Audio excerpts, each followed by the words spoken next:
Lovely scene in front of us. We've got a little group of wildebeest or blue wildebeest and plains zebras. Lots of babies between them. Everybody's having a bit of a lie down. I think everybody probably got a bit cold and damp last night. We did have a little bit more rain through the night, but nothing too heavy.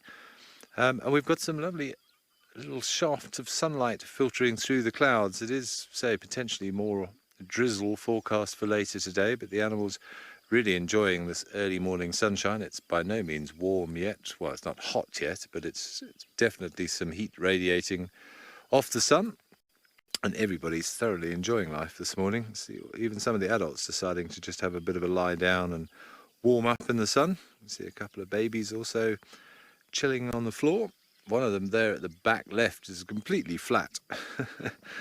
We've seen a couple like this. They seem to do enjoy a good lie down here.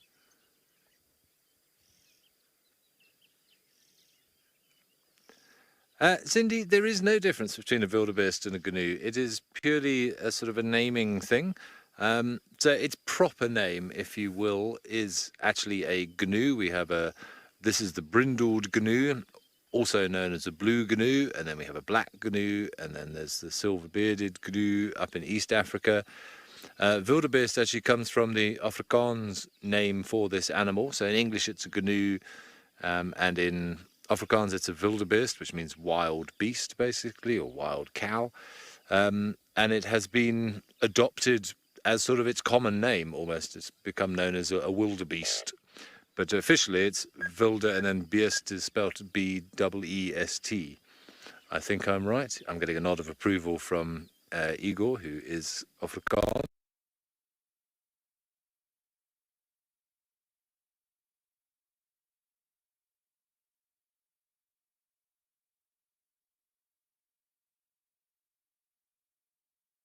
Also means it's sort of stone. More nods of approval. I'm getting some good A+, thank you, Igor.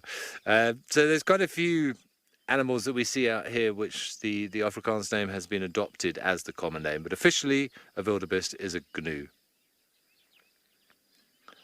Sorry you had a little bit of a break in our picture there, everybody, but I believe we are back now. I was just, in case you missed me as well there, just so in a nutshell, wildebeest is the Afrikaans name for a GNU, which has become commonplace and used in equal measure, if not more so. But lovely to see these guys hanging out together. They often do. It's very normal to see wildebeest and zebra together. More eyes, more ears. And even though they are both grazing animals, they do eat majority grass, although we were talking about it earlier. I have seen zebras grazing before. I have even seen zebras eating bark off trees in times of nutritional stress. But they are not in sort of direct competition with each other because the different digestive systems. So zebra is what we call a hindgut fermenter, so it has a single stomach with an enlarged cecum where the bacterial fermentation happens after the true stomach. Whereas the wildebeest is a ruminant with 4-chambered stomachs, and therefore they want the best quality food.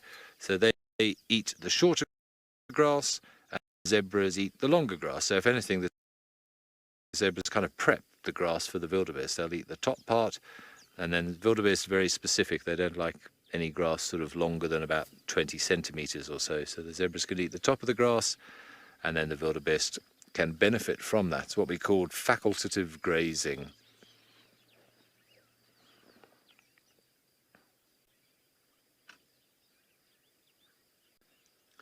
There are a few impalas loitering around in the background. You might just see somewhere in the distance there.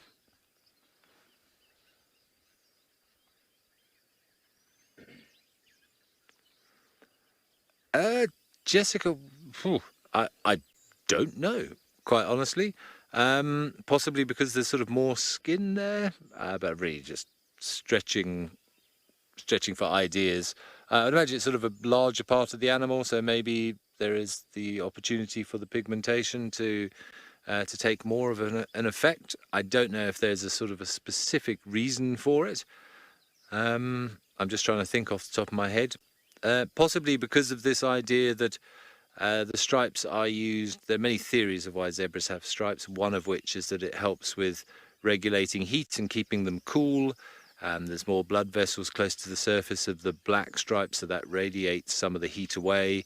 And also this idea that the black will absorb some of the heat and the white will reflect some of the heat, creating little convection currents, little eddies of air, which then cool the skin as they're sort of producing a bit of moisture, a little bit of sweat.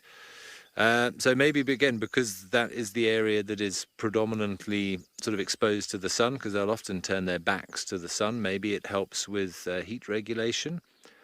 Maybe it's part of the camouflage idea of that sort of dazzling effect to make it more confusing to predators to pick out an individual. Just ideas. If anybody else has any theories, by all means send them in. We love to hear your ideas and suggestions. We by no means know everything, and often we just have to sort of come up with good theories based on what we know.